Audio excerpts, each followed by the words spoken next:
They found the first body floating in Bayou Savage 3 days after Marcus Chin buried his son. The corpse was bloated beyond recognition, its flesh pale and waterlogged, eyes eaten away by catfish and other scavengers that inhabited the murky waters. The limbs had been gnawed on, chunks of meat missing from the calves and forearms. But what caught Detective Sarah Morrison's attention wasn't the body itself or even the obvious trauma from what appeared to be alligator attacks. It was the message carved into the victim's chest with surgical precision, the letters still visible despite the decomposition. 1. Marcus Chin stood at the edge of the bayou that morning, watching the crime scene unfold from behind the yellow tape that cordoned off the area. His face was hollow, carved out by grief so profound it seemed to have physically altered his features. The strong jaw that once defined his military bearing now hung slack. His eyes, once sharp and alert from years of combat training, were sunken and distant. Just 72 hours earlier, he had held his son Tommy's cold hand in the hospital morgue, feeling the unnatural stillness of death, the absence of warmth that no amount of wishful thinking could restore. 23 years old. A college graduate with dreams of becoming a teacher, of shaping young minds and making a difference in the world. Dead from fentanyl poisoning after taking what he thought was a legitimate prescription painkiller at a party near Tulane University. The detective didn't know it yet, but Marcus had already started his list. 14 names. 14 dealers who operated in the French Quarter and surrounding neighborhoods, spreading their poison through the city like a disease. 14 people who contributed to the epidemic that had claimed his son's life. 14 people who would pay for what happened to Tommy. And Marcus Chin, former Army Ranger and decorated combat veteran with 3 tours in Afghanistan under his belt, had the skills, the knowledge, and the absolute determination to make them disappear without a trace. The second body appeared 4 days later in Lake Pontchartrain, discovered by a fisherman who nearly capsized his boat when he saw what he thought was a log floating near the shore. This time, the number carved into the victim's back read 2, in the same precise, methodical style as the first. The victim was identified through dental records as Derek Matthews, a known fentanyl dealer with 3 prior arrests and a reputation for selling to college students and young professionals who thought they were buying legitimate pharmaceuticals. The media began calling it the numbers killer case almost immediately. Headlines screamed about vigilante justice and serial murder, comparing the killings to everything from the Zodiac Killer to Dexter. News vans camped outside police headquarters. Parents kept their children indoors. The city buzzed with fear and speculation. But nobody connected it to Marcus Chin. Nobody suspected the grieving father who sat alone in his empty house on Freret Street, staring at photos of his dead son, drinking himself into numbness every night. Marcus had done his homework with the thoroughness of a military operation. 3 weeks after Tommy's death, after the funeral where only 40 people showed up because so many of his son's friends were too ashamed or scared to face the reality of what had happened, Marcus had walked the streets of New Orleans like a ghost. He moved through the French Quarter, the Marigny, the Bywater, Treem, Mid-City, observing, tracking, learning. He identified dealers by their behavior, the way they dressed, the lookouts they posted, the hand signals they used. He followed them home. He learned their routines with the patience of a hunter. He mapped their territories in a notebook he kept hidden in his car. He knew where they lived, who they worked for, when they were most vulnerable, where they bought their groceries, which bars they drank at, which women they slept with, which churches their mothers attended. The first target, James Rodriguez, had been selling pressed pills laced with fentanyl outside Eleanor McMain Secondary School, targeting high school kids who were desperate for pain relief or an escape from their troubled lives. Marcus had followed him for 6 days before making his move, learning every detail of the man's routine. Rodriguez lived in a rundown apartment in Algiers, drove a 10-year-old Honda Civic with a dented fender, and spent his evenings at a bar called the Rusty Anchor where he drank cheap whiskey and played pool with other low-level criminals. He had no family in New Orleans, no girlfriend, no regular visitors. He was perfect. The abduction happened fast, executed with military precision. Marcus waited until Rodriguez was walking to his car after last call, slightly drunk and careless. The alley behind the Rusty Anchor was poorly lit, with only one flickering streetlight casting shadows that danced across the cracked pavement. Marcus emerged from behind a dumpster, moving silently despite his size. The syringe was already in his hand, filled with a sedative he had obtained through connections from his private security work. The needle pierced Rodriguez's neck before the man even knew someone was behind him. Rodriguez's eyes went wide with shock and fear, his mouth opening to scream, but the drug worked in seconds. His knees buckled. Marcus caught him as he fell and dragged him to the stolen van he had parked nearby, its plates removed, its interior lined with plastic sheeting. When Rodriguez woke up, he was bound to a chair in an abandoned warehouse near the Industrial Canal, in a section of the city that had never recovered from Hurricane Katrina. The building had once been a seafood processing plant, but now it was just a hollow shell with broken windows and graffiti-covered walls. Rats scurried in the corners. The smell of rot and decay permeated everything. Marcus stood in front of him, illuminated by a single battery-powered lantern, holding a photograph of Tommy. It was Tommy's graduation photo, the one where he was wearing his cap and gown and smiling that bright, hopeful smile that Marcus would never see again. "Do you know who this is?" Marcus asked, his voice steady and cold, stripped of emotion through sheer force of will. Rodriguez's eyes were wild with fear, darting around the warehouse looking for escape routes, for help that wouldn't come. He shook his head frantically, trying to speak through the gag that Marcus had secured across his mouth. Marcus removed the gag slowly, methodically. "I said, do you know who this is?" "Man, I don't know nothing about that. I never seen that kid before in my life. Please, you got the wrong guy. I don't know what this is about. This is my son, Tommy Chin. He was 23 years old. He took one of your pills 3 weeks ago at a party near the Tulane campus.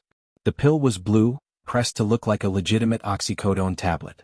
But it wasn't oxycodone, was it, James? It was fentanyl. Cheap fentanyl cut with God knows what else. It killed him in 40 minutes.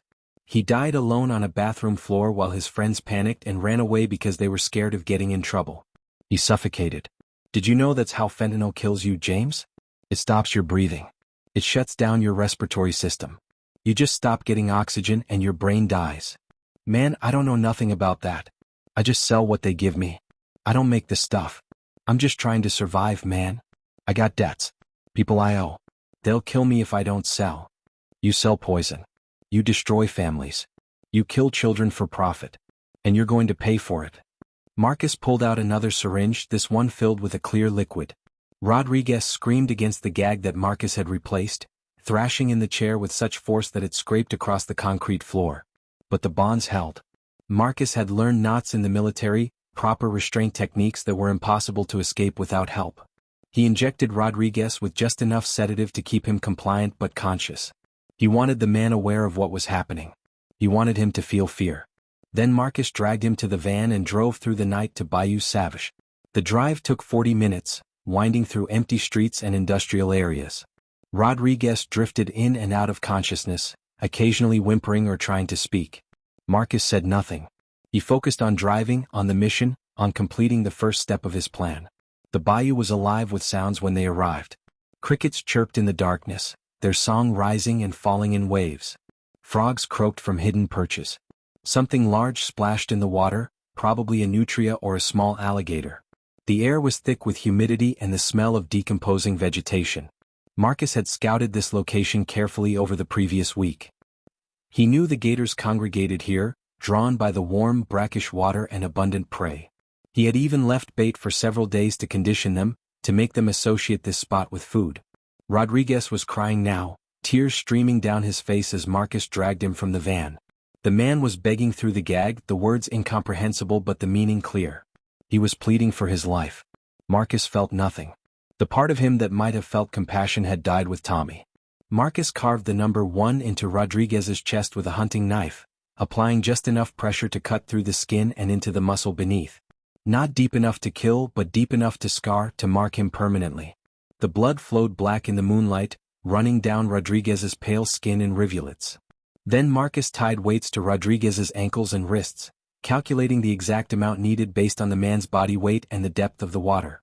Not enough to sink him immediately, but enough to keep him submerged once the gators started their work. Enough to prevent him from swimming to shore even if he somehow got free of the bonds. "This is for Tommy," Marcus whispered, then pushed Rodriguez into the dark water. The screaming lasted less than a minute, rising to a crescendo of pure terror before being cut off by the sound of splashing and thrashing. The thrashing lasted maybe 2 minutes as the gators, drawn by the blood and the vibrations in the water, moved in for the kill. Marcus could see their eyes glowing red in the darkness, reflecting the moonlight like demonic gemstones. He counted at least 5 of them, massive creatures that moved with surprising speed through the water. Then silence fell over the bayou, broken only by the gentle lapping of water against the shore and the return of the cricket's song. The bayou returned to its peaceful night sounds as if nothing had happened, as if a man hadn't just been torn apart by prehistoric predators. Marcus cleaned up meticulously. He collected the plastic sheeting from the van, the rope he had used to bind Rodriguez, the syringe, anything that might contain DNA evidence. He drove to 3 different locations to dispose of the evidence, burning some, burying some in remote locations, dropping some into the Mississippi River where the current would carry it away. He returned the van to the chop shop where he had stolen it, paying the owner $1,000 in cash to forget he had ever seen Marcus. Then he went home, showered, and sat in Tommy's room until sunrise, looking at his son's belongings, remembering. Detective Sarah Morrison had seen a lot in her 15 years on the New Orleans Police Department, working her way up from beat cop to detective in the narcotics division. She had seen overdose victims, gang shootings, domestic violence, child abuse, every horror that humans could inflict on each other. But this case was different. The brutality was personal in a way that most murders weren't. The precision was military. The targeting was deliberate. And the message was clear. Someone was hunting drug dealers. She stood in the morgue, looking at the second body laid out on the stainless steel table, trying to piece together the puzzle. The medical examiner, Dr. Raymond Boudreau, a thin man in his 60s with wire-rimmed glasses and a perpetually somber expression, pointed to the wounds with a gloved finger. "Whoever's doing this as training," Dr. Boudreau said, his Louisiana accent still strong despite 40 years of higher education. "Look at these cuts. Perfect depth, perfect spacing. The number is carved with incredible precision, like someone who's done field surgery or tactical medicine. This isn't some random psycho with anger issues. This is someone who knows exactly what they're doing. Someone with discipline and skill." Sarah pulled out her phone and scrolled through recent cases, looking for patterns, for connections. That's when she saw it. A report from 3 weeks ago about a young man who died from fentanyl poisoning. Tommy Chin. She clicked on the case file and read through the details. College student. No history of drug use. Took a single pill at a party. Dead within an hour. She found the father's name, Marcus Chen. She ran a background check, her fingers flying across her keyboard. The information that came back made her sit up straight in her chair. Army Ranger. 3 tours in Afghanistan. Special operations training. Expert marksman. Hand-to-hand combat instructor. Tactical medicine certification. Honorable discharge 5 years ago after completing his service commitment. No criminal record. Current occupation. Security consultant specializing in personal protection and risk assessment. The pieces started falling into place like dominoes. But Sarah kept this information to herself, locked in a drawer in her desk, hidden from her colleagues and superiors. She had lost her younger brother Danny to a heroin overdose 7 years earlier. She had found him in his apartment, blue-faced and cold, a needle still in his arm. She had performed CPR for 20 minutes even though she knew he was already gone, unable to accept the reality. She understood Marcus's pain in a way that most people couldn't. She knew the rage that came with grief, the desire for vengeance, the feeling that the system had failed you and your loved ones. And part of her, a part she didn't like to acknowledge, a part that scared her when she examined it too closely, believed these dealers deserved what they were getting. Marcus's third target was harder to reach than the first 2. Tyrell Jackson wasn't some low-level street dealer operating alone. He ran with a crew, a sophisticated operation with lookouts, enforcers, and layers of protection. He was careful, paranoid, always surrounded by at least 3 armed men who screened anyone who approached. But everyone has a weakness, and Marcus found Tyrell's through patient surveillance and careful research. Every Tuesday night, without fail, Tyrell visited his grandmother in the lower 9th Ward. She was 82 years old, a church-going woman who had no idea how her grandson made his money. She thought he worked in real estate. Tyrell went alone to these visits, leaving his crew behind because he didn't want them to know where his grandmother lived, didn't want to expose her to that world. He parked in the same spot on the street, stayed for exactly 1 hour, then left. It was the one moment in his week when he was vulnerable.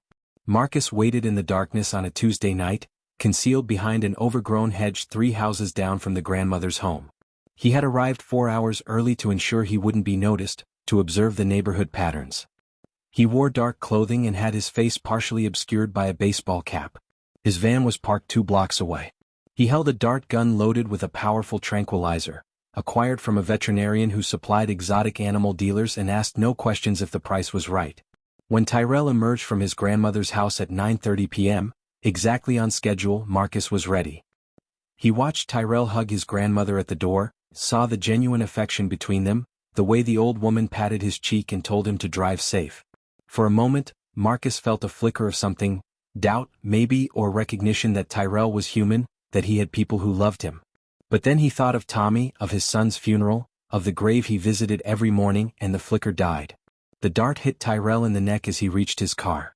The impact was nearly silent, a soft thwip followed by Tyrell's hand slapping at his neck as if swatting a mosquito. Then his eyes rolled back and his knees buckled. Marcus moved quickly, emerging from his hiding spot and catching Tyrell before he hit the ground. To any observer, it would look like Marcus was helping a drunk friend to a car. He loaded Tyrell into the van and drove away, checking his mirrors constantly to ensure he wasn't being followed. This time, Marcus took Tyrell to a different location, varying his pattern to avoid establishing a predictable routine. He chose a section of swamp near Jean Lafitte National Historical Park, a remote area where the water was darker and deeper than Bayou Savage. The cypress trees here rose from the water like ancient sentinels, their trunks wide and their roots spreading into the murk. The gators in this area were bigger, older, more aggressive. Marcus had spent 2 days preparing this site, leaving deer carcasses to attract them. He could see their eyes glowing in the darkness now, at least a dozen of them, some with heads as wide as trash can lids. Prehistoric killing machines that had survived millions of years of evolution unchanged. Tyrell woke up screaming. Marcus had positioned him in the shallow water at the edge of the swamp, bound to a cypress tree with military-grade rope. The water came up to Tyrell's waist, cold and filled with things that brushed against his legs in the darkness. The gag muffled his cries, but Marcus could see the terror in his eyes, the whites showing all around the iris, the pupils dilated with fear. Marcus removed the gag. He wanted Tyrell to be able to speak, to beg, to understand fully what was happening and why. "What the fuck, man? What is this? Who are you?" Marcus showed Tyrell the photo of Tommy, holding it close enough that even in the dim light from Marcus's flashlight, Tyrell could see it clearly. "Look at this face. Study it. Remember it. Because this is why you're going to die tonight." "I don't know that kid. I never seen him before." "You got the wrong guy, man. Please. You sold pills outside Tulane University. Blue-pressed pills that you claimed were pharmaceutical grade. My son bought one from you 5 weeks ago. He paid you $40 for it. You told him it was safe, that it was real oxycodone. But it wasn't, was it? It was fentanyl. Cheap, deadly fentanyl. And it killed my son." Recognition flickered across Tyrell's face. "Man, I sell to a lot of people. I can't know what happens to everyone. That's not on me. I'm just trying to make a living." "Making a living? Is that what you call it? You're murdering people for profit. You're destroying families. You took my son from me. He was everything. Everything. And now he's gone. And you're responsible." Marcus carved the number 3 into Tyrell's chest, taking his time, making sure each line was perfect. Tyrell screamed and thrashed, but the bonds held. The blood flowed into the water, creating dark clouds that dispersed in the current. The gators sensed it immediately. They moved closer, their massive bodies creating ripples that spread across the surface of the swamp. "Please," Tyrell begged, the word coming out as a whimper. "Please don't do this. I got a grandmother. She needs me. Please. My son needed me. He called out for me in the hospital. Did you know that? The nurses told me." In his last moments, before the fentanyl stopped his breathing completely, he was asking for me. But I wasn't there. I was at work. I was trying to provide for him, to give him a good life. And when I got to the hospital, he was already gone. Already cold. I never got to say goodbye. I never got to tell him one last time that I loved him." Marcus stepped back, watching as the gators circled closer. They were cautious at first, these ancient predators, testing the situation, but the blood in the water was driving them into a frenzy. One of the larger ones, a bull gator that had to be at least 12 feet long, moved within 10 feet of Tyrell. "My grandmother," Tyrell sobbed. "Don't let her find out like this. Please." Marcus felt nothing. He had become hollow inside, a shell going through the motions of a terrible ritual. He untied the rope from the tree but left Tyrell's hands and feet bound. Then he pushed him into deeper water, where the gators were waiting. The feeding frenzy was quick and violent, more savage than the first 2 kills. Multiple gators attacked at once, rolling and thrashing in a death spiral that churned the water red. Tyrell's screams echoed across the swamp for almost 30 seconds before being cut off abruptly. Marcus watched until it was over, until the water grew still and quiet except for the sounds of the gators consuming their prey. Then he cleaned the site methodically, removing every trace of his presence, and drove home through the empty streets of New Orleans. The city was still awake even at 2 in the morning. Tourists stumbled drunk through the French Quarter, laughing and singing. Street musicians played jazz on corners, their instruments crying out into the night. Homeless people slept in doorways and under bridges. The city carried on, oblivious to the war being waged in its shadows, unconcerned with the bodies piling up in its waterways. Body number 4 appeared in Lake Pontchartrain 2 weeks later. Body number 5 in Bayou Bienvenue. The media coverage intensified with each discovery. CNN sent reporters. Fox News ran special segments. The New York Times wrote an in-depth article about the numbers killer and the fentanyl epidemic in New Orleans. The FBI got involved, assigning a special task force led by Special Agent David Rodriguez, no relation to victim number 1, who held a press conference announcing their commitment to catching the killer. This individual is a serial murderer, Agent Rodriguez said, standing at a podium surrounded by microphones and cameras. He is methodical, organized, and extremely dangerous. We believe he has military or law enforcement training. We are pursuing every lead and will not rest until he is brought to justice. I want to assure the people of New Orleans that your safety is our top priority. But they had no leads. No witnesses had come forward. No forensic evidence had been found at the crime scenes. The killer was a ghost, appearing only to claim his victims and then vanishing without a trace. The FBI behavioral analysts created profiles suggesting the killer was likely male, between 35 and 50 years old, with combat experience and a personal vendetta against drug dealers. They theorized he had lost someone close to him, that these murders were a form of revenge killing. They were right about everything except their ability to catch him. Sarah Morrison continued her quiet investigation, working in the shadows of the official task force. She drove to Marcus Chen's house one evening, parking across the street under the cover of a massive oak tree draped with Spanish moss. She watched him through the window, saw him sitting alone in the darkness, a bottle of whiskey on the table beside him, amber liquid glowing in the lamplight. She saw the photo of Tommy on the mantel, surrounded by candles like a shrine.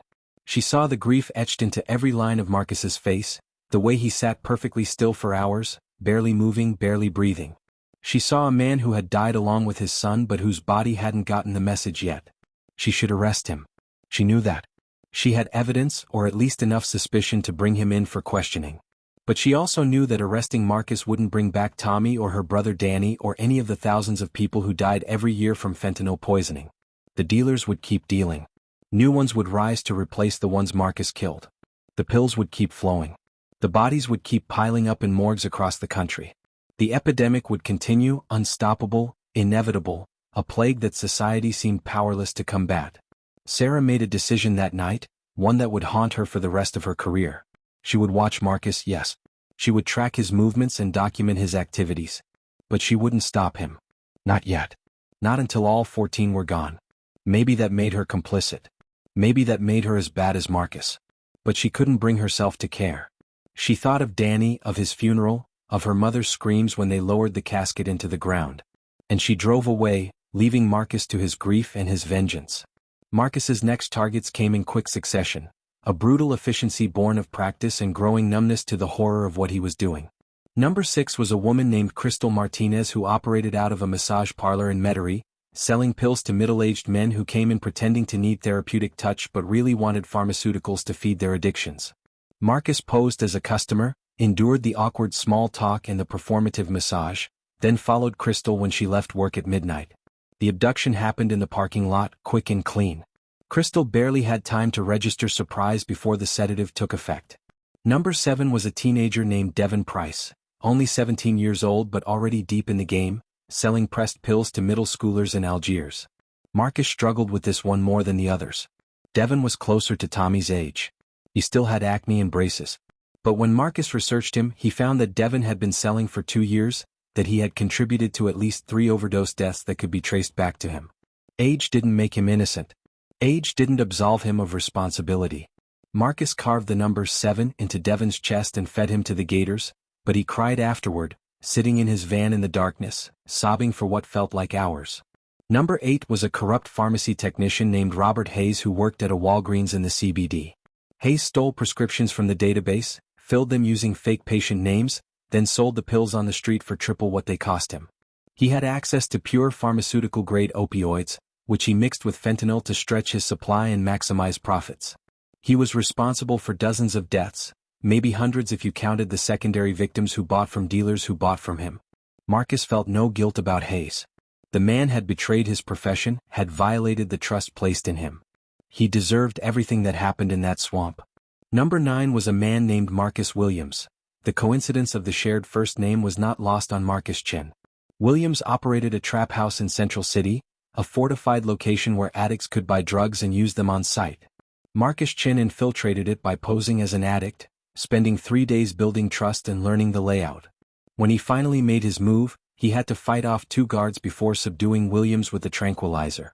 It was the most dangerous extraction yet, and Marcus sustained a knife wound to his left arm that required him to stitch himself up in a hotel bathroom using a first aid kit and vodka for sterilization.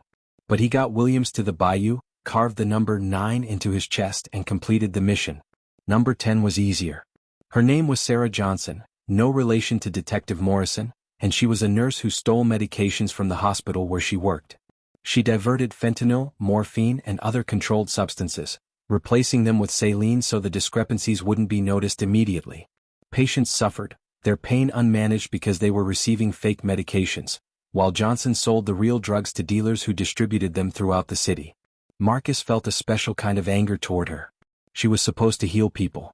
Instead, she poisoned them. Her death was not gentle. Number 11 was a man named David Garcia who operated with sophistication unusual for street-level dealers.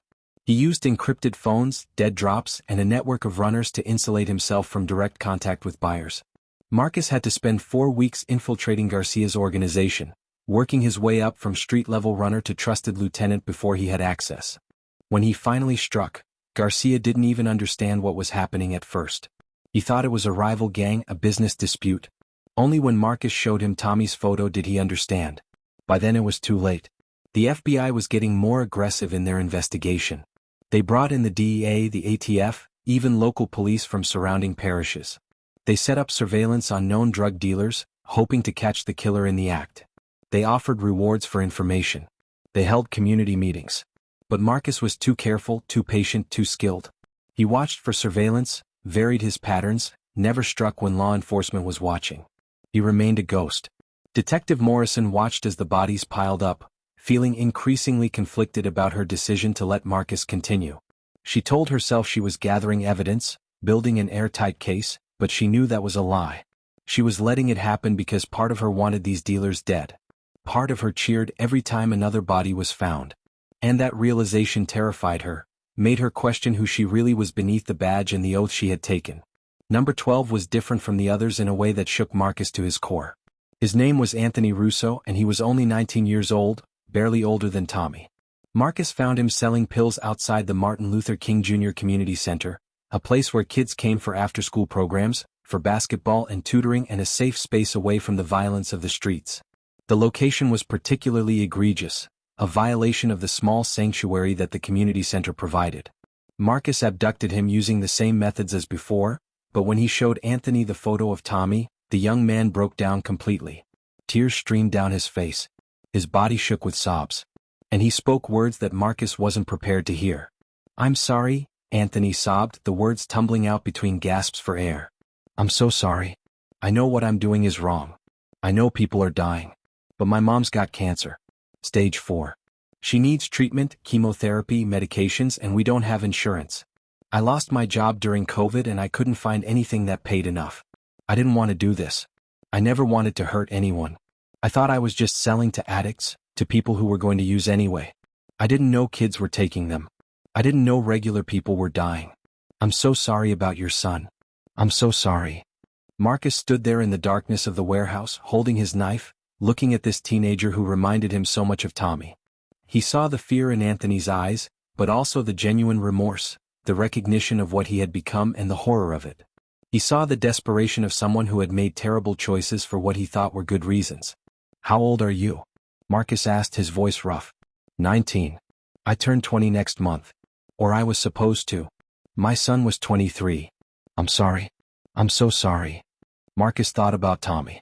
About the photos that filled his house, tracking his son's life from birth to death. Tommy as a baby, round-faced and smiling. Tommy as a child, missing his front teeth. Tommy as a teenager, awkward and gangly. Tommy as a young man, confident and full of dreams. All those years, all that life, snuffed out in 40 minutes because of a pill he thought was safe.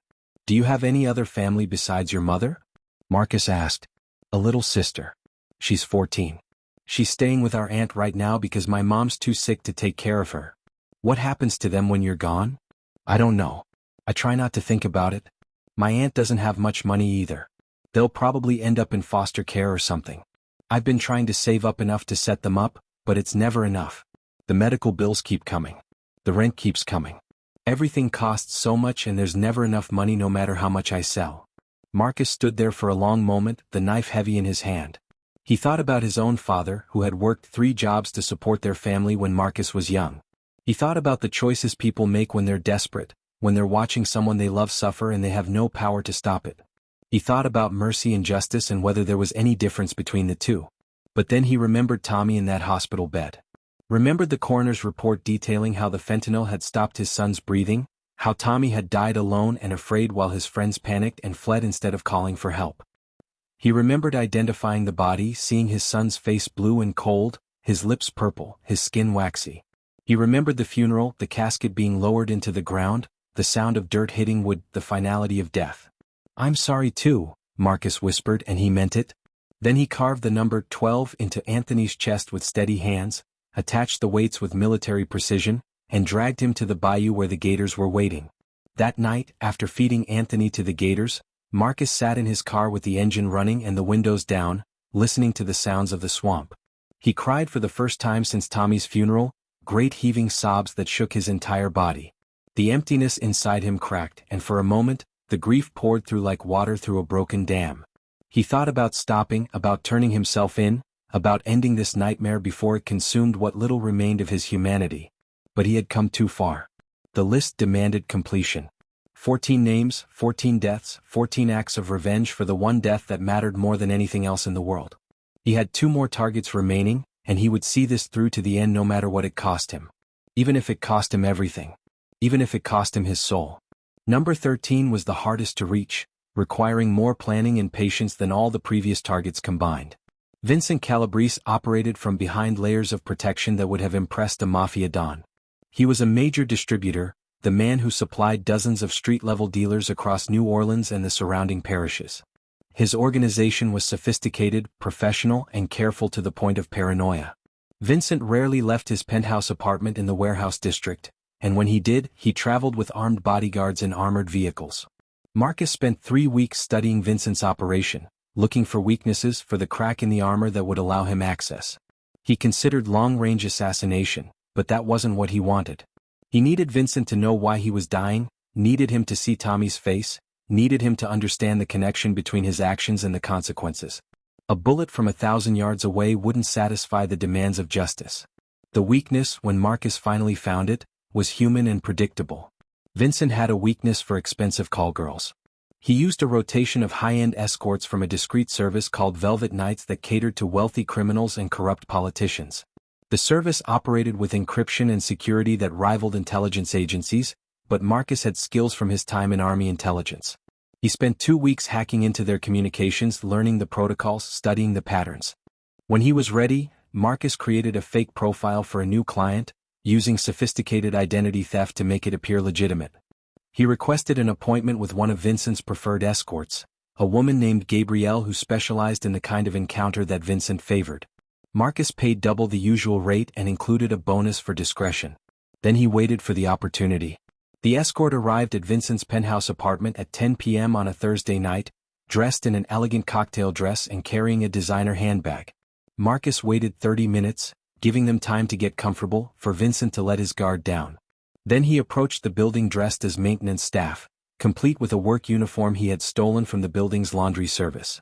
He used a key card he had cloned earlier to access the service elevator, bypassing the security desk and the cameras that monitored the main lobby. When he knocked on Vincent's door, he used the story he had prepared. Emergency gas leak on the floor below, need to check all the apartments, building policy, very sorry for the inconvenience. Vincent, half-dressed and annoyed but not alarmed, opened the door without thinking. The tranquilizer dart hit him in the throat before he could react. His eyes went wide with shock, his hand reaching for the wound, but the drug worked fast. He collapsed to the floor within seconds. Gabrielle screamed, a high-pitched sound of pure fear that cut through the apartment like a knife. Marcus raised his hands in a calming gesture and spoke quickly, keeping his voice steady and unthreatening. I'm not here to hurt you. I'm not interested in you at all. But I need you to understand something. If you call the police, if you tell anyone about this, your name will be connected to Vincent Calabrese. Your real name. Your client list will be exposed. Everything you've worked to keep secret will become public. Or you can take this money and leave right now and pretend this never happened. He pulled out an envelope containing $50,000 in cash, money he had saved over years of working as a security consultant.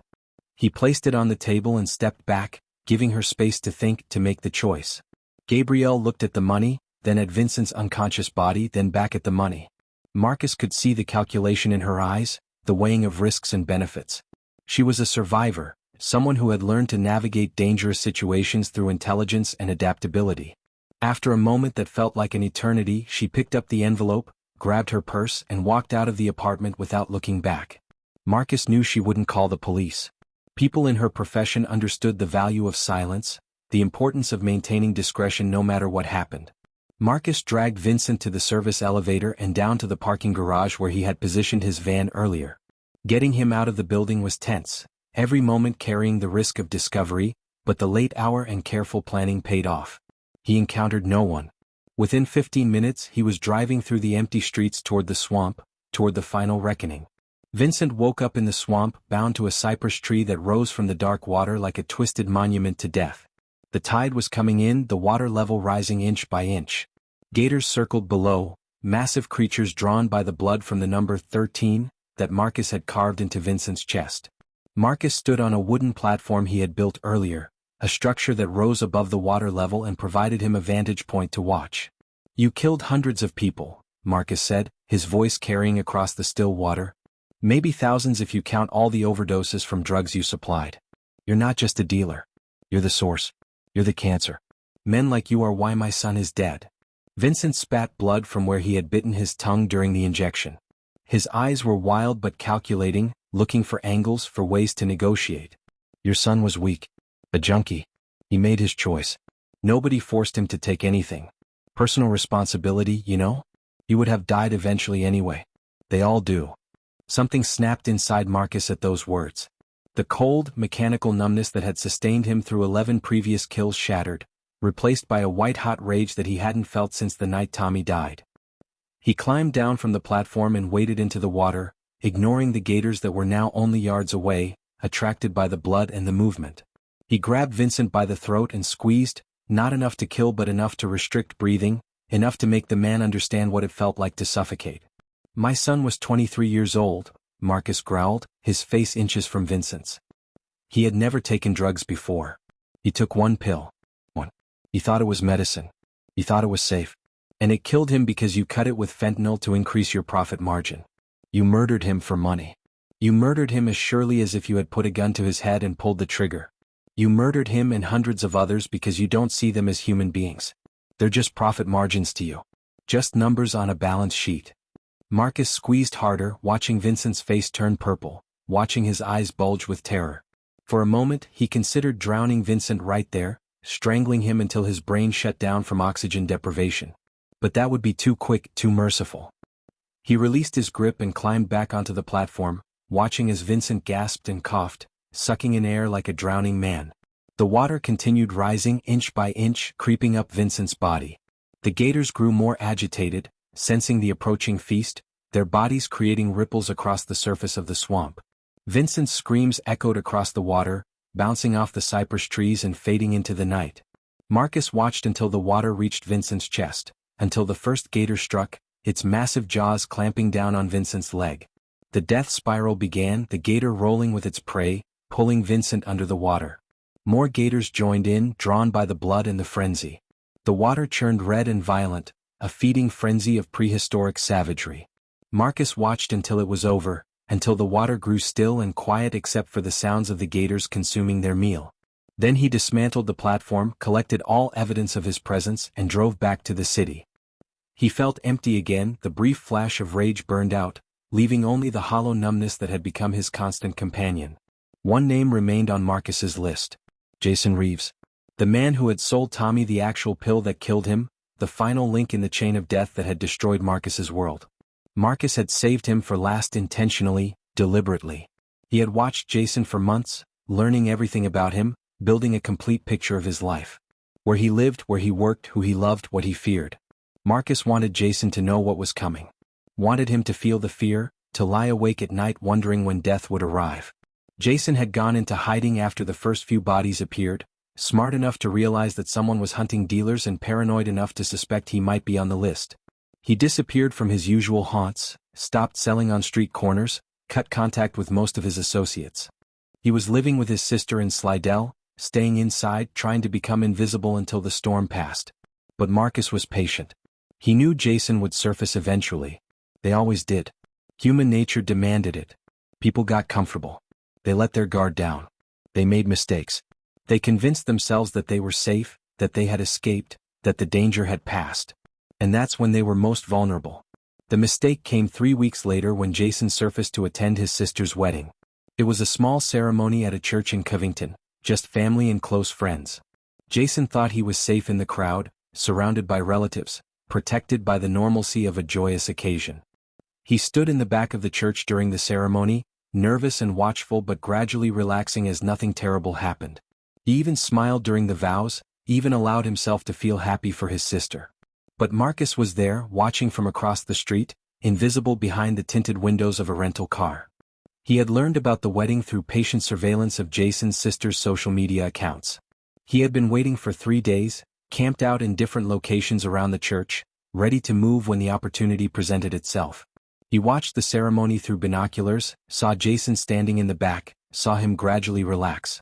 Marcus followed when Jason left the reception at midnight, staying several car lengths back, using techniques he had learned in the military for vehicle surveillance.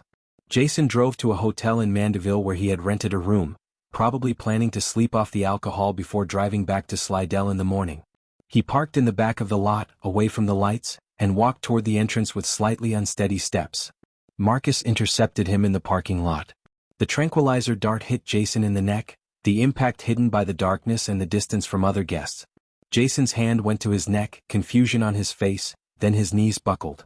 Marcus caught him as he fell, supporting him like a friend helping a drunk buddy to his room. To any observer, it would look like a scene played out in hotel parking lots every weekend across America. Nobody gave them a second glance. Marcus dragged Jason to his van and drove him to the bayou for the final time. This journey felt different from the others, weighted with a sense of completion and finality. 14 names, 14 missions, 14 acts of revenge, all culminating in this moment. Marcus felt nothing but emptiness as he drove through the night, past sleeping towns and darkened houses, toward the swamp where the Gators waited. He took his time with Jason. Instead of immediately restraining him and preparing for the kill, Marcus set up a laptop and a battery-powered projector. When Jason woke up, bound to a chair in an abandoned fishing shack near the bayou, Marcus showed him videos of Tommy.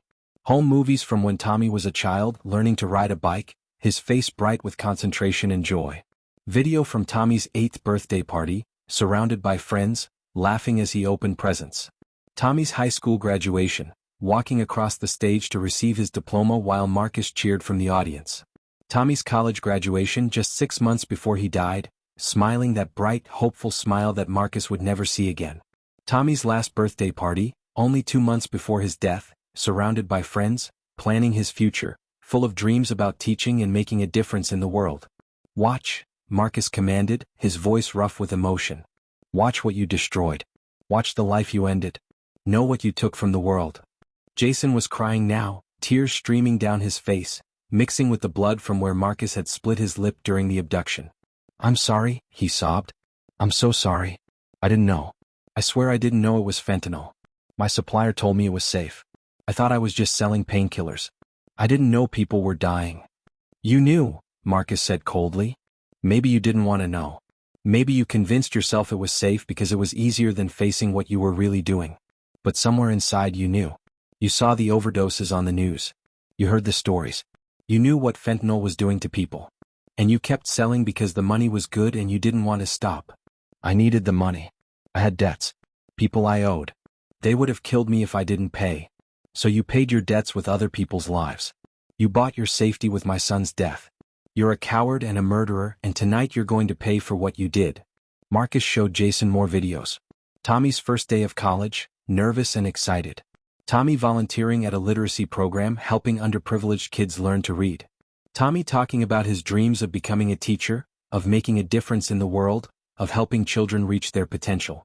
All that promise, all that goodness, extinguished by a single pill sold by the man sitting bound and helpless in front of Marcus. "He called for me at the end," Marcus said, his voice breaking slightly. "The nurses told me. Before the fentanyl stopped his breathing completely, he was calling for me. Dad," he said. "Dad, help me." But I wasn't there. I was at work, oblivious, while my son was dying on a bathroom floor at a party. When I got to the hospital, he was already gone. Already cold. I never got to say goodbye. I never got to tell him one last time that I loved him, that I was proud of him, that he was the best thing that ever happened to me." Jason was sobbing now, his body shaking with the force of his grief and terror. "Please," he begged. "Please don't do this. I'm sorry. I'll turn myself in. I'll testify against my suppliers.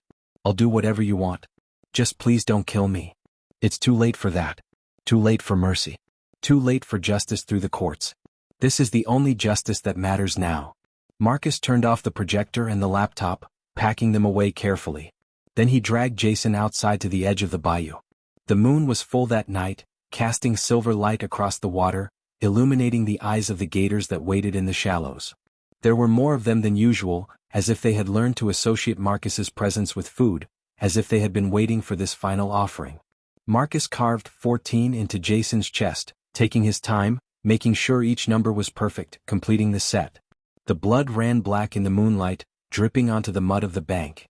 Then he attached the weights, calculating the right amount to keep Jason submerged but conscious for as long as possible. "This is for Tommy," Marcus said, the words he had spoken 13 times before, a ritual incantation that had lost its meaning through repetition. "This is for my son. This is for every life you destroyed. This is justice." He pushed Jason into the water. But this time Marcus didn't leave immediately. He sat on the bank and watched as the gators fed, as they tore Jason apart with the same mechanical efficiency they had shown with all the others. He watched until the water grew still and quiet, until there was nothing left but a red stain that dispersed in the current. He sat there as the moon traveled across the sky, as the stars wheeled overhead, as the night gave way to the first hints of dawn. Then he pulled out his phone and called Detective Sarah Morrison. His voice was calm, almost detached. "It's done," he said simply. "All 14. I'm at Bayou Savage Eastern Access Point. Come get me." When the police arrived, they found Marcus sitting quietly at the water's edge, hands raised in surrender, a quiet acceptance in his eyes. He did not resist as they handcuffed him and read him his rights. The mission, the tragedy, and the vengeance had come to an end. The trial became a national sensation. Marcus pleaded guilty to all charges, yet his story stirred deep debate about justice, grief, and the opioid epidemic. Some saw him as a monster, others as a tortured father fighting an uncaring system. Despite the moral complexity, the court sentenced him to 14 consecutive life terms without parole. In prison, Marcus became a model inmate. His grief remained his silent companion, and his past acts of vengeance slowly dimmed into a haunting memory. Detective Morrison visited him once, years later. "Why did you do it?" she asked quietly. Marcus looked at a faded photo of Tommy. "Because no one else would." She nodded slowly, understanding the depth of loss that could drive a man beyond the bounds of law and reason. The city of New Orleans moved on. Tourists filled the French Quarter, jazz music flowed through the streets, and life continued as if the darkness beneath the bayous did not exist. But the story of Marcus Chin, of Tommy, and of the 14 dealers who met their end in the waters of Louisiana lingered in whispers, a cautionary tale of love, loss, and the desperate fight for justice when the system fails.